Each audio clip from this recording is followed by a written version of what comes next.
সূরা কাহাফে আমাদের জন্য একটা শিক্ষা এমনও আছে যে যখন আমাদের জীবনে এমন কিছু হচ্ছে যেটা আমরা বুঝতে পারছি না, তো আমাদেরকে সবর করে নেওয়া উচিত। কেননা জরুরি নয় যে আমরা প্রতিটা জিনিসের হিকমত জলদিই বুঝতে পারব। কখনো কখনো এই কথাগুলো সময়ের সাথেই বুঝতে পারি। সময় সমস্ত রহস্য খুলে দেয়। শেষমেশ দোয়াগুলোর কারণে আল্লাহ নিজের ফয়সালা বদলান না, আপনার মন বদলে দেন আর নিজের ফয়সালা মোতাবেক করে দেন, কেননা তিনি উত্তম জানেন। সূরা ইউসুফ প্রমাণ, তিনি পরীক্ষা সেই জিনিসের মাধ্যমেই নেন যা তোমার অনেক প্রিয় মনে হয়, যেন ওই জিনিসের পাওয়ার অস্থিরতা তোমাকে আল্লাহর সাথে মিলিয়ে দেয়। আল্লাহর কাছে চাওয়া সবার নসিবে থাকে না।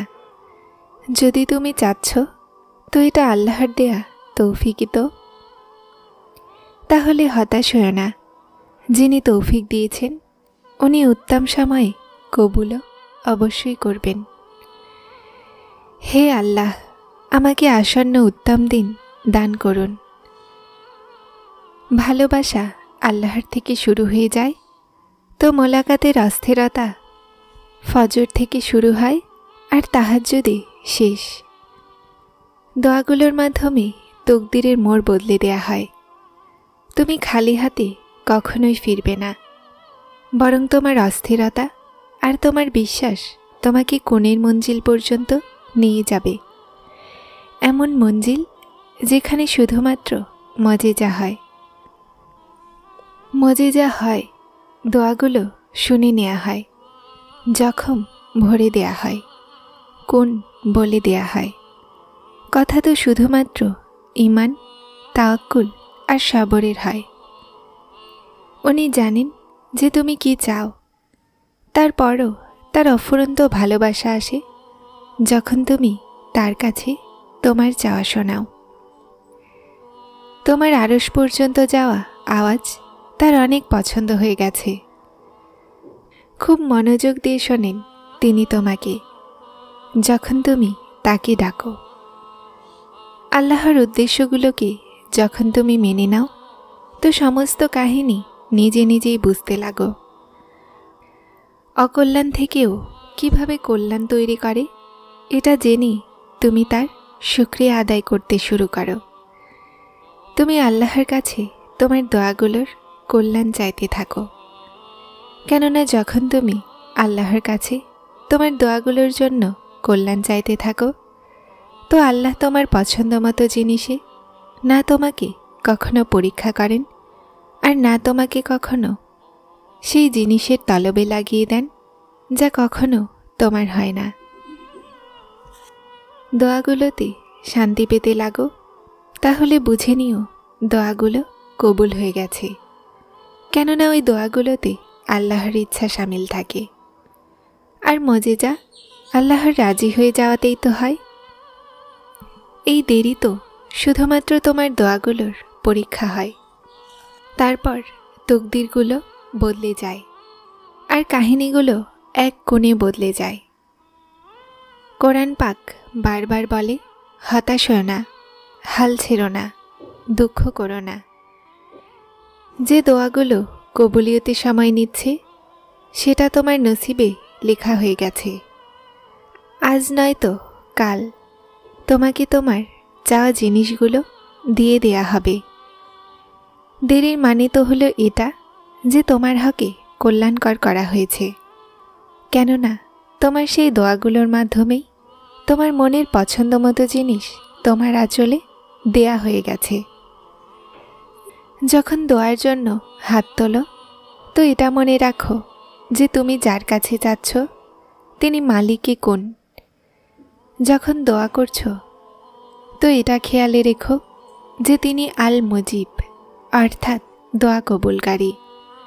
আর যখন দোয়া করে নাও তো এটা বিশ্বাস রেখো যে দোয়া কবুল হতে চলেছে, কেননা তিনি আল কাদির, অর্থাৎ প্রতিটা জিনিসের ওপরে কুদরত রাখনেওয়ালা। তো তুমি নিজে ভাবো যে তোমার সবর কিভাবে ব্যর্থ হতে পারে। যখন সবরকারীদের সাথে নিজে থাকার ওয়াদা করেছেন আল্লাহ, যার সাথে আল্লাহ আছে, তারপর তার কিসের ভয় হতে পারে? যার সাথে আল্লাহ থাকেন তারপর সে কখনোই ভেঙে পড়তে পারে না।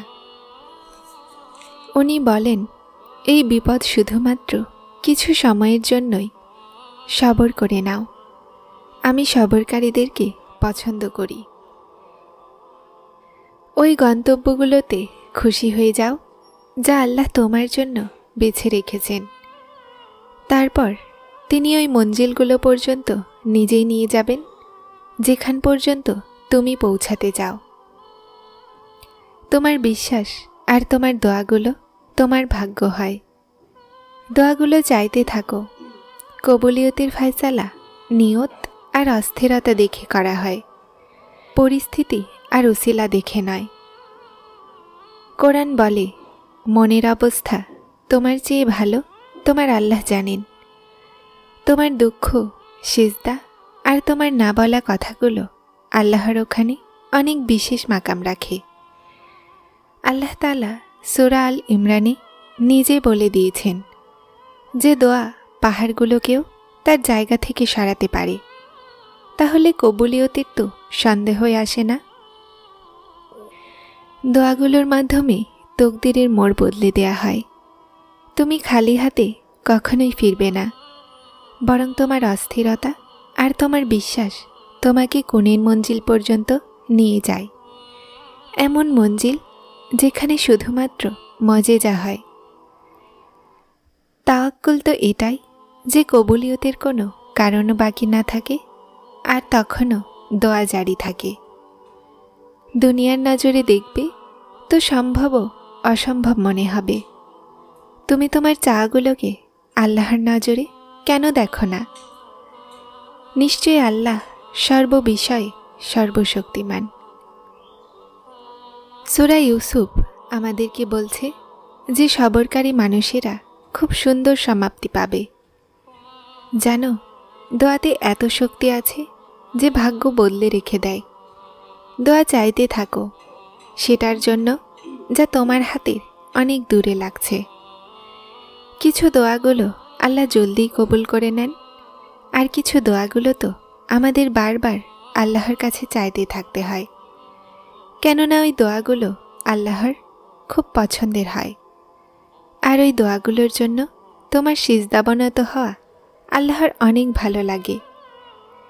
এজন্য আল্লাহ ওই দোয়াগুলোকে তোমার থেকে সাময়িকভাবে তো দূর করে দেন, কিন্তু তোমার মন থেকে কখনোই বের হতে দেন না।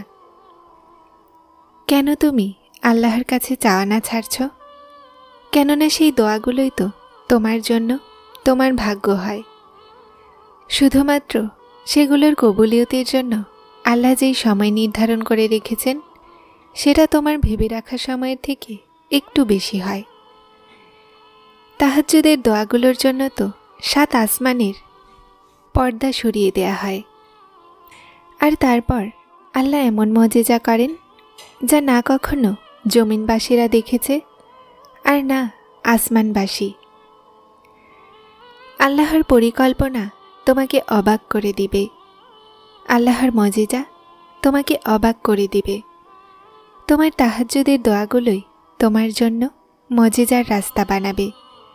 আর তারপর তুমি দেখবে সেগুলোকেও তোমার ভাগ্য হতে, যেগুলোর পাওয়া তোমার অসম্ভব লাগত। নিজের জন্য কল্যাণের দোয়া চাও, আর বাকি সমস্ত ফয়সালা আল্লাহ তাআলার ওপরে ছেড়ে দাও। আল্লাহ তোমাকে ভালোবাসেন। উনি কখনোই তোমার খারাপ চাইবেন না। প্রতিটা সেই জিনিস পরীক্ষা যা তোমাকে আল্লাহর নিকটবর্তী করে দেয়। তুমি যা চাও তিনি সেটাকে শেষমেশ টেনে আনেন। উনি তোমাকে অসম্পূর্ণ রেখেই সম্পূর্ণ করেন। অন্তরের যে অংশকে তিনি খালি করে দেন সেই খালি পাতাতে তিনি নিজেই বসবাস করতে লাগেন। তোমার কাছ থেকে যা কেড়ে নেওয়া হয় তা সবসময় তোমার কাছে ফিরে আসে। রেখাগুলো হাত ছেড়ে চলে যায়, তখনও সেই রেখা বান্নানিওয়ালা তোমার সাথ ছাড়েন না। তারপর তুমি এই কথাগুলোকে বোঝো অথবা না বোঝো, তাই তুমি দোয়া করা কখনোই ছেড়ো না। কিন্তু হ্যাঁ, ভাগ্যের পিছনেও কখনোই দৌড়িও না। যে মুহূর্তগুলো সবর পরীক্ষা করে, আসলে সেটাই কবুলিয়তের মুহূর্ত হয়। আল্লাহ তোমাকে শোনেন। উনি শোনেন প্রতিটা কথাগুলো যা তাহাজ্জুদের দোয়াগুলোতে আল্লাহকে বলো। তাহলে তুমি এতটা হতাশ কেন হও? হতাশ হওয়া ছেড়ে দাও। যখন তুমি এই বিশ্বাসের সাথে দোয়া চাও যে তিনি কখনো না কখনো আমার দোয়াগুলো শুনে নিবেন, তো তিনি তোমার দোয়াগুলো রদ করবেন না, উনি শুনে নিবেন। যারা চ্যানেলটিতে নতুন এসেছেন তারা সাবস্ক্রাইব করে হেদায়েতের সাথে থাকুন। আসসালামু আলাইকুম।